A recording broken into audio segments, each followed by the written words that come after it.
अवश्य दबाएं। चैनल में विज्ञापन व न्यूज हेतु संपर्क करें। राज्य कर्मचारी संयुक्त परिषद के केंद्रीय कार्यकारिणी की बैठक प्रांतीय कार्यालय में हुई। संपन्न परिषद के अध्यक्ष JN तिवारी ने बैठक की अध्यक्षता की। बैठक में निर्णय लिया गया, मतदाता जागरूकता अभियान कार्यक्रम लोकसभा चुनाव तक लगातार जारी रखा जाए ताकि मतदान 100% हो सके और साथ ही कई महत्वपूर्ण बिंदुओं पर भी चर्चा एवं आगे कार्यक्रमों पर रणनीतियों पर बैठक में प्रांतीय पदाधिकारी मौजूद रहे।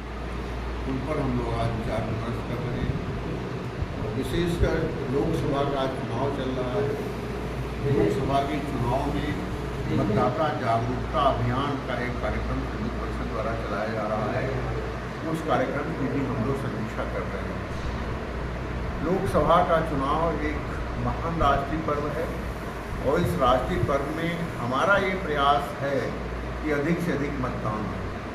लेकिन एक तो गर्मी का मौसम है, थोड़ा सा लू के थपड़े भी चल रहे हैं, मतदाता कुछ कम निकल रहे हैं, ये चिंता का विषय है। और राज्य कर्मचारियों की सबसे अहम भूमिका चुनाव में है। मतदान से लेकर के मतगणना तक, मतदाताओं को चुनाव बूथ तक लाने तक सारी जिम्मेदारी राज्य कर्मचारियों की है। राज्य कर्मचारी संयुक्त परिषद के माध्यम से हम प्रदेश की आम जनता को चुनाव के लिए अधिक से अधिक मतदान के लिए मोटिवेट कर रहे हैं। 5 साल में हमको एक बार अधिकार मिलता है कि हम अपनी मनपसंद सरकार चुनें और सरकार हमारे लिए ऐसी हो तो राष्ट्र हित का चिंतन करें, बेरोजगारी के बारे में सोचें, राष्ट्रोन्मुख हो, रोजगार उन्मुख हो, महिलाओं की सुरक्षा हो, देश प्रगति करे, इस तरह की सरकार हो और साफ सुथरी छवि के उम्मीदवार हो। इन सब सारी चीज़ों को ध्यान में रख करके अधिक से अधिक मतदान हो, इस बात का प्रयास हम लोग कर रहे हैं।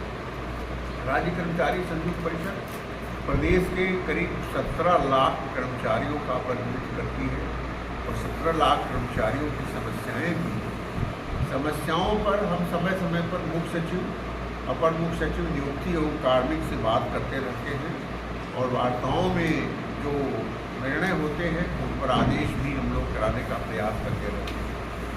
विगत 1 मार्च 2024 को राज्य कर्मचारी संयुक्त परिषद की प्रतिनिधिमंडल की, जिसमें हमारी संयुक्त परिषद की महामंत्री अरुणा शुक्ला जी, उपाध्यक्ष त्रिलोकीनाथ चौरसिया जी उपस्थित थे, वार्ता हुई थी। उस वार्ता में हमने कर्मचारियों की 20 सूत्री मांगों पर वार्ता की। उन 20 मांगों में से 90% मांगों पर सकारात्मक सहमति बनी थी, जिसके कार्यवृत्त अभी 2 दिन पहले हमको प्राप्त हुए हैं। कार्यवृत्त है, इस कार्यवृत्त पर भी हम लोग आज चर्चा कर रहे हैं। कार्यवृत्त के माध्यम से हम लोगों को अवगत कराया गया है, हमारी ये मांग थी कि प्रदेश में जो रिक्त पद हैं उन पदों को भरा जाए। सरकार का ये कहना है कि रिक्त पदों को भरना सरकार की प्राथमिकता है, हम उसको भर रहे हैं और मुख्यमंत्री जी लोगों को नियुक्ति पत्र भी वितरित कर रहे हैं। इसी तरह से पदोन्नति के मामले हैं। खाद्य रसद विभाग में 200 से ज़्यादा पदोन्नति हो चुकी है। व्यवसायिक शिक्षा विभाग में कुछ पदोन्नति की अड़चनें थी, उनको भी समाप्त किया गया है।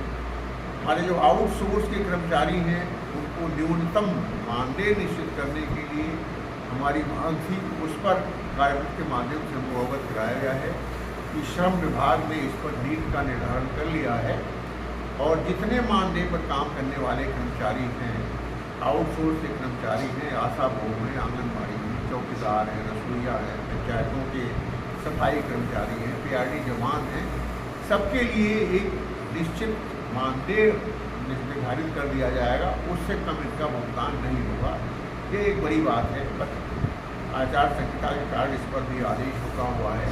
आचार संहिता खत्म होने के बाद संभवतः इस पर आदेश होगा और इसके लिए हम लोगों ने सरकार को 30 जून तक का समय भी दिया है कि सरकार 30 जून तक इन चीज़ों पर आदेश करे।